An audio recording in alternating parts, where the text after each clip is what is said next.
Hi jewelers, colorstones and diamond traders, those who are learning gemology as well as those who are investors, the consumers. Let me welcome you to my YouTube channel that is Universal Gems and Diamonds Expert और मैं हूँ आपका professional gemologist. Today's topic is going to be again related to the simulant of a diamond, that is the synthetic moissanite, and how to recognize the synthetic moissanite. But before that, let me remind you that we are a professional gemological lab in Zaveri Bazaar, that is a universal lab in Zaveri Bazaar, Mumbai, and we are conducting courses on diamond grading, identification, valuation, as well as on color stones identification. We are also providing reports on diamond grading, diamond jewelry grading, as well as on of course the color stones. Now coming to the today's topic, what is this moissanite? Now we have seen one certain problem with in the market as well as even on the internet in certain videos, that people are not getting the term right, that is the word moissanite. I have seen people pronouncing it as moissanite, they are also pronouncing it as monzonite, and God knows what all different ways they pronounce this term for the moissanite. So let's get the term right first before we start getting with this information on moissanite.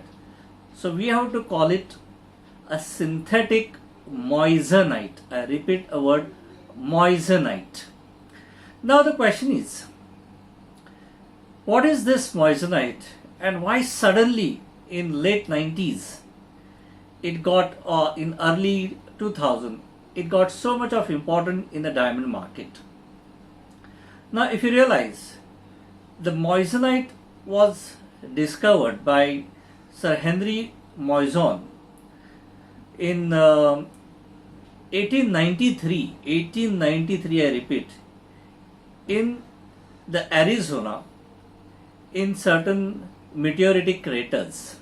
So it was found in meteoritic crater, so it has come from the out of space, you can say, as natural material, and he found them as a tiny black particles, and when he studied those tiny black particles from those crater in Arizona, he found that its properties are quite close to the diamond.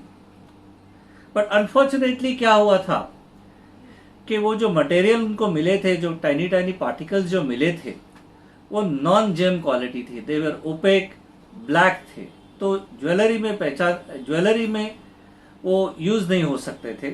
तो उस time in 1893 उसने statement किया था कि ये अगर material GeM quality में develop करेंगे तो ये बहुत बढ़िया इमिटेशन हो सकता है डायमंड का, absolutely close imitation. And it took 1997 for Charles and Colvard company to launch gem quality synthetic moissanites in the market. So you can imagine कि 100 साल पहले इस आदमी ने ये मटेरियल नेचुरली आइडेंटिफाई किया था in the deserts of Arizona, in meteoritic craters, और चार्ल्स और कोलवाल्ट ने जब तक ये कंपनी ने ये प्रोडक्ट लॉन्च किया मार्केट में, ऑलमोस्ट 100 साल से ज़्यादा लग गए. उसमें इनफैक्ट उनको 40 साल का रिसर्च करना पड़ा कि ये मटेरियल को जेम क्वालिटी में, मतलब उनको ट्रांसपेरेंट वैरायटी में, अट्रैक्टिव कलर में कैसे लैब में प्रोड्यूस किया जाए. So let me come to the conclusion कि जो जेम क्वालिटी मोइसनाइट आज मार्केट में अवेलेबल है वो सब सिंथेटिक लैब ग्रोन मटेरियल है. So there is nothing called natural moissanite available in jewellery market. Now सवाल ये है कि ये जब लॉन्च हुआ 1997 में, तो इतने प्रॉब्लम्स क्यों हुए मार्केट में?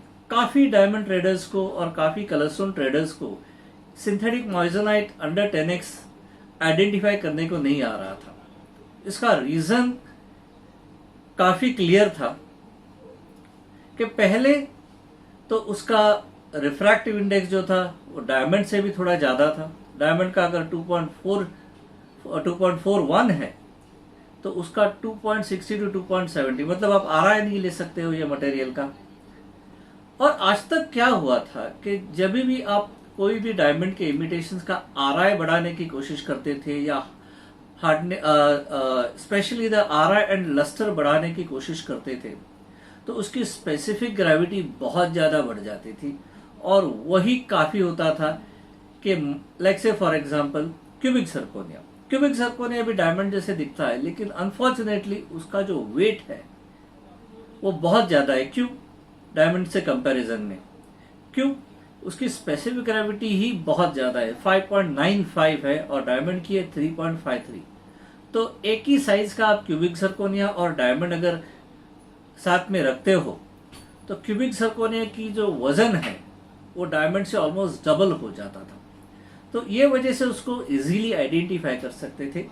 लेकिन ये जब मॉइजनाइट मार्केट में आया, मॉइजनाइट इज अ सिलिकॉन कार्बाइड, तो जब मॉइजनाइट जब मार्केट में आया तो उसका जो प्रॉपर्टीज था वो ऑलमोस्ट डायमंड जैसा था। इन द सेंस उसका लस्टर काफी बढ़िया, एकदम डायमंड का जैसे एडमंटीन लस्टर होता है डायमंड का, वैसे ही उसका लस्टर है।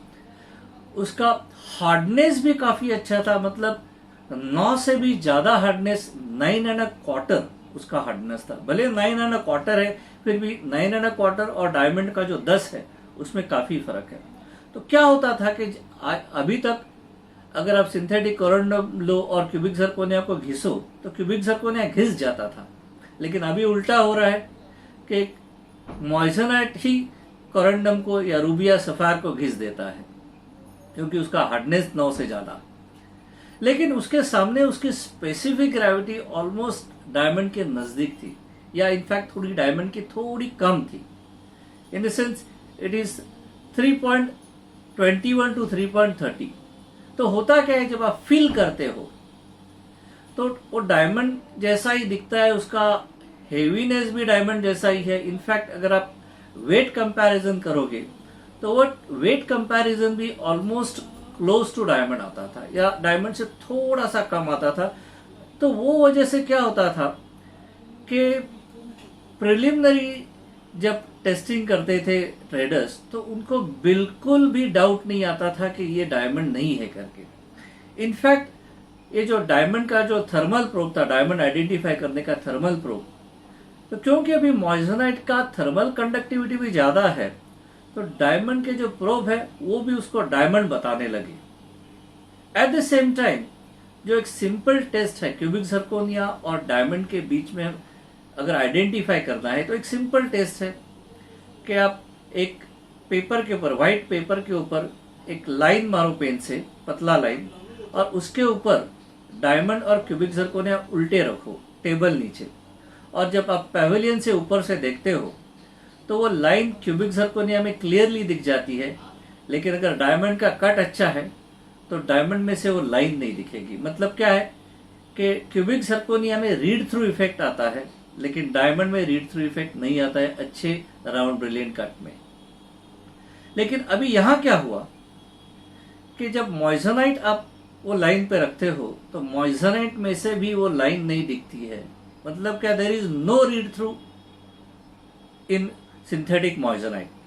तो जो बेसिक आइडेंटिफिकेशन कैरेक्टर्स थे जो क्यूबिक सर्कोनिया और डायमंड में आइडेंटिफाई करते थे, वही सब बेसिक जो टेस्ट है वो सब फेल होने लगी और अनफॉर्चुनेटली काफी मॉइजनाइट्स डायमंड करके ही पास हो गए डायमंड ट्रेड में। स्पेशली उनका ट्रेड, मतलब उनको अनफॉर्चुनेटली ट्रेडर्स आइडेंटिफाई नहीं कर पाए और अनफॉर्चुनेटली काफी लोगों ने उसको डायमंड करके खरीदा।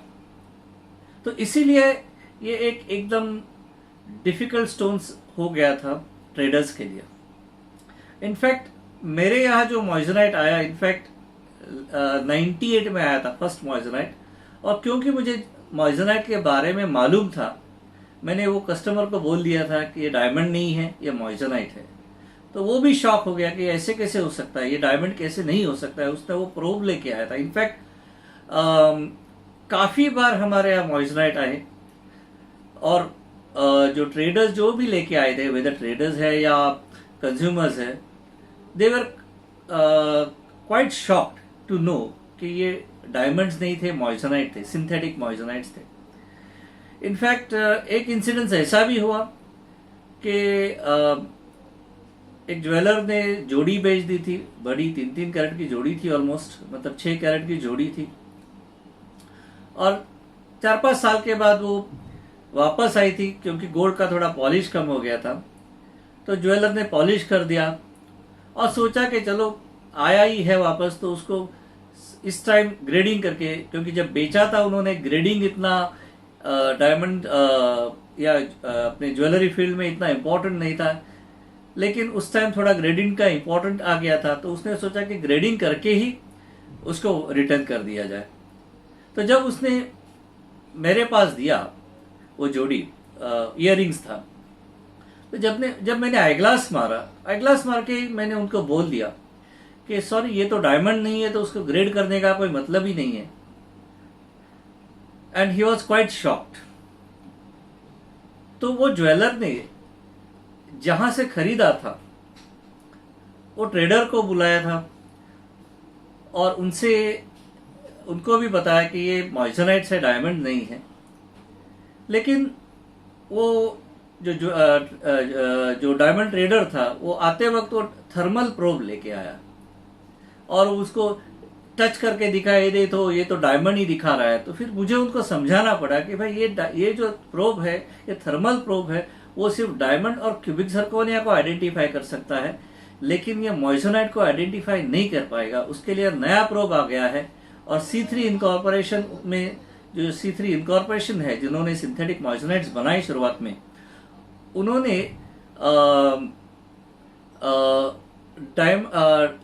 इनफैक्ट सिंथेटिक मॉइजनाइट टेस्टर भी लॉन्च किया था, जो इंफ्रारेड पे चलता था। मतलब moissanites are transparent to infrared light और डायमंड्स आर नॉट।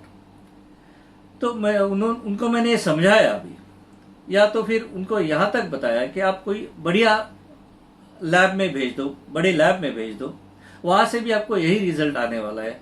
और जब उन्होंने भेजा, वहाँ भी उन्होंने सिंथेटिक मॉइजनाइट करके आइडेंटिफाई करके दे दिया। तो ऐसे काफ़ी इंसिडेंट्स हुए हैं शुरुआत में। एंड क्यों हुए हैं उसका रीज़न मैंने आपको ऑलरेडी दे दिया था, क्योंकि इसको आइडेंटिफाई करना ट्रेडर्स के लिए काफ़ी डिफिकल्ट हो गया था। तो सवाल ये है कि फिर इतना मॉइजनाइट फेमस क्यों हुआ, जो शुरुआत में जो आया था काफ़ी फेमस हुआ था, व्हाई? रीज़न एक ही था कि आप जब पहनते हो, पहन के अगर पार्टी में जाते हो, कोई नहीं बोलेगा कि ये डायमंड नहीं है। तो it was like a affordable luxury for a hardly any price, and that is the reason कि उसके लुक के कारण वो बहुत चल गया मार्केट में। Now the question is, in fact जो शुरुआत में जो उन्होंने लॉन्च किया था मॉइजनाइट, सिंथेटिक मॉइजनाइट, C3 इनकॉर्पोरेशन ने, तो उस टाइम उनके ध्यान में ये भी आया था कि फुल वाइट सिंथेटिक मॉइजनाइट बनाना बहुत डिफिकल्ट है। मोस्टली जो कलर आ रहा है वो जनरली स्लाइटली ग्रीनिश येलो आता था, हल्का ग्रीनिश येलो, IJ शेड आता था। लेकिन उनके ध्यान में आया कि ये जो शेड आ रहा है, येलो टिंट जो आ रही है, वो जो TTLC डायमंड्स होते हैं उनके साथ मैच हो रहा है। और जब होता था क्या कि जब हल्का सा येलो टिंट वो रखते थे और जब डायमंड ट्रेडर उसको देखता था, तो पहले तो एक तो येलो टिंट है हल्का सा, तो उनके दिमाग में ही नहीं आता था कि ये कोई इमिटेशन हो, क्योंकि क्यूबिक जर्कोनिया जो अगर आप व्हाइटनेस देखें तो ऑलमोस्ट डी व्हाइटनेस होता है। तो ये भी एक फैक्टर था जो शुरुआत में जो उन्होंने जो कलर यूज किया वो भी एकदम डायमंड के साथ ही मैच करता था। जो येलो डायमंड स्केप सीरीज के डायमंड्स थे उनके साथ ही मैच करता था, और वो कलर के कारण मन में उनके डाउट नहीं रहता था कि वो क्या देख रहे थे, उनको लगता था कि डायमंड ही है। अभी सवाल ये है, तो फिर ये जो मॉइजोनाइट्स है, सिंथेटिक मॉइजोनाइट जेम क्वालिटी, वो आइडेंटिफाई कैसे करते हैं?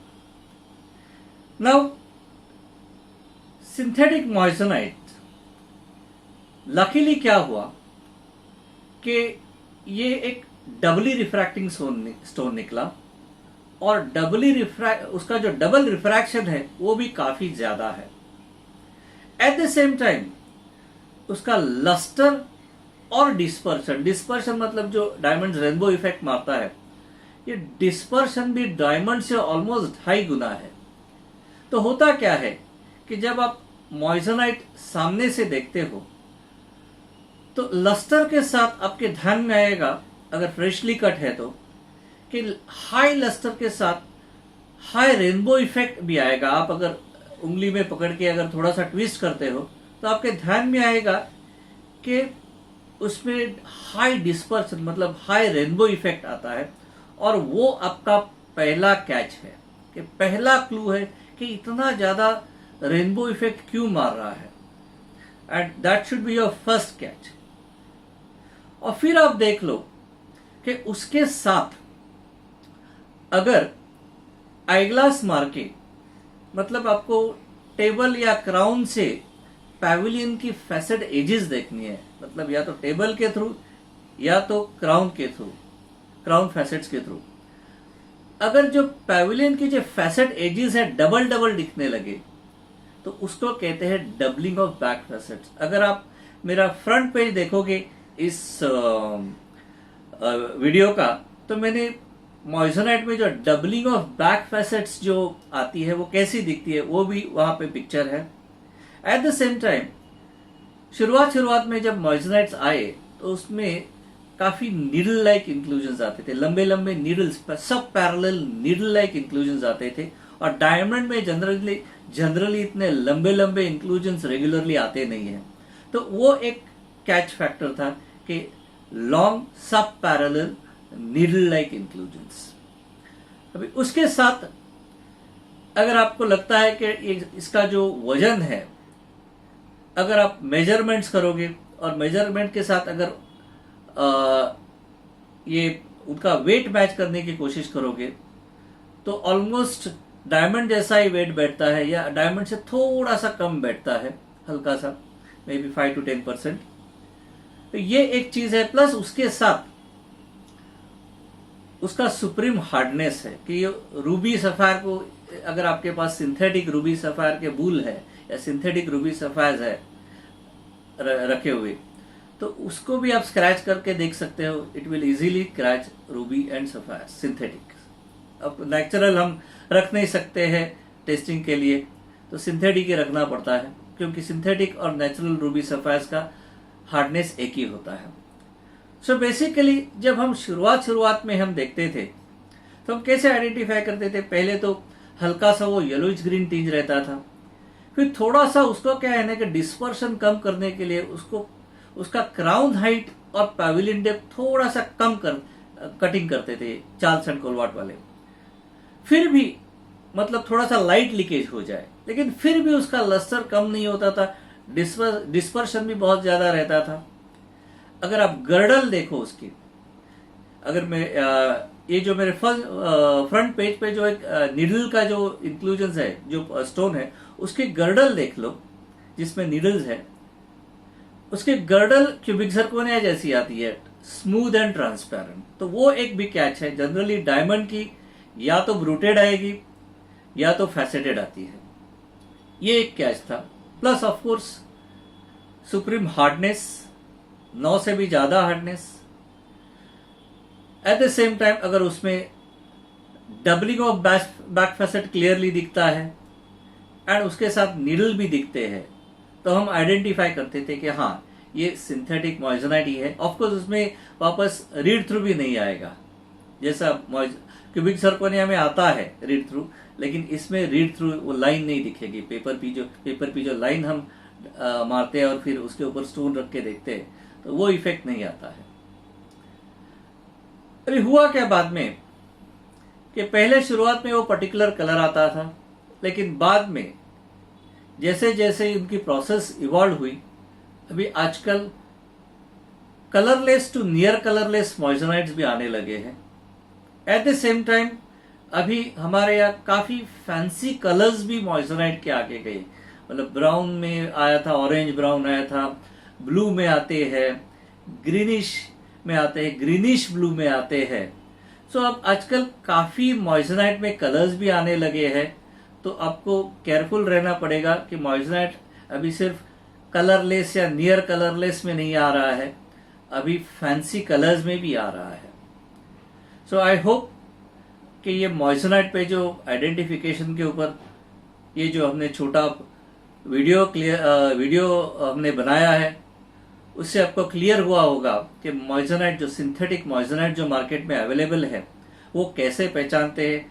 हाँ जी, इसमें और एक ट्विस्ट मैं ऐड करना चाहूँगा कि ब्लैक मॉइस्चराइज़र्स भी मार्केट में काफ़ी आए, एंड इनफैक्ट ब्लैक डायमंड को वो इमिटेट कर रहे थे। काफ़ी लोगों को आइडेंटिफाई करना भी डिफ़िकल्ट हो गया था।